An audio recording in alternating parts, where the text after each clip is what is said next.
রাজনীতিতে আওয়ামী লীগের যে উপস্থিতি এটি বর্তমান প্রেক্ষাপটে অপরিহার্য এবং আগামী রাজনীতি যে আগামী রাজনীতির যে একটা স্থিতি, আকার এবং আকৃতি এ পুরোটাই নির্ভর করছে আওয়ামী লীগের উপরে। টুডে অর টুমরো এই যে পার্লামেন্ট চলছে, পার্লামেন্টের মধ্যে মানে ভিতর কি হচ্ছে জানি না, বাইরে থেকে সবাই বলছে এটা হলো মানে আমি এবং মামুদের পার্লামেন্ট। এখানে যে বিরোধী দল যারা আছে এরা সব সাজানো গোছানো মেকি, এরা সবাই একই ভাষায় কথা বলে এবং একটা সমঝোতার পার্লামেন্ট। এবং খোদ পার্লামেন্টে যারা সংসদ সদস্য আছেন, সরকারি দলের আছেন, বিরোধী দলের আছেন, তারাও ঠিক একই অভিযোগ করছেন যে এখানে যা কিছু হচ্ছে মেকি মক পার্লামেন্ট হচ্ছে, একটা সাজানো গোছানো পার্লামেন্ট হচ্ছে। এটা যে কোনো সময় বুমেরাং হতে পারে যে কোনো পক্ষের জন্য।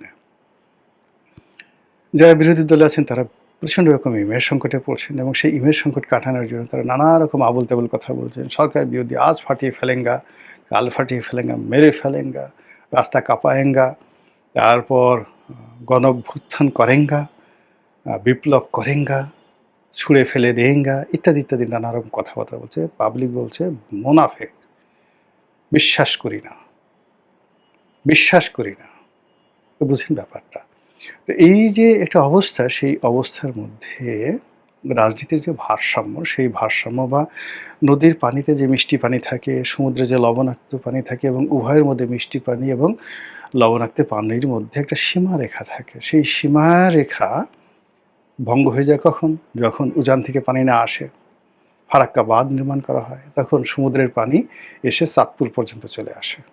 বঙ্গোপসাগরের পানি চাঁদপুর পর্যন্ত চলে এসে সমস্ত নদীর উপকূলের ভূমিকে তারা লবণাক্ত করে ফেলে। ফসল ফল ফলাদি সব নষ্ট হয়ে যায়, জীববৈচিত্র্য নষ্ট হয়ে যায় এবং যাচ্ছে।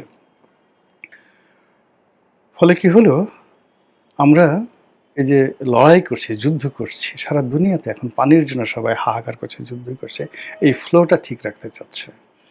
তো পদ্মা নদীর, ব্রহ্মপুত্র নদীর, বিভিন্ন নদ নদীর, তিস্তা, এর যে উজান থেকে যেন পানির প্রবাহটা ঠিক আসে এবং আমরা যেন লবণাক্তের হাত থেকে বাঁচি, মরুকরণের হাত থেকে বাঁচি। একটা সময় সাহারা মরুভূমি পৃথিবীর সবচেয়ে সুন্দর সভ্যতার পাদভূমি ছিল, নদী ছিল, সমুদ্র ছিল, জনবসতি ছিল, রাজা ছিল, বাদশা ছিল, সব ছিল। এখন সেটা পুরো মরুভূমি।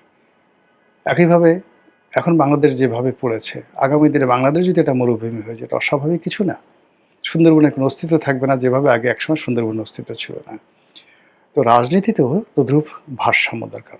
ভারসাম্য যদি নষ্ট হয়ে যায় তাহলে আর রাজনীতি থাকবে না। এটা সকলের জন্য মারাত্মক ব্যর্থতা।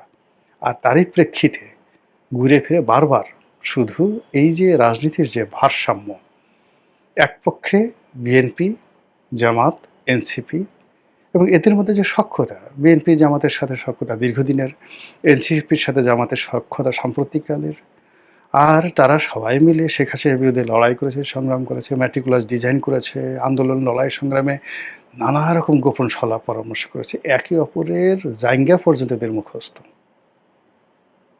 কাজেই সেখানে দাঁড়িয়ে বিরোধ হয় না। যে বিরোধ হয় সেটা হলো অভিনয় হয় এবং সেই অভিনয় দীর্ঘদিন চালানো যাবে না।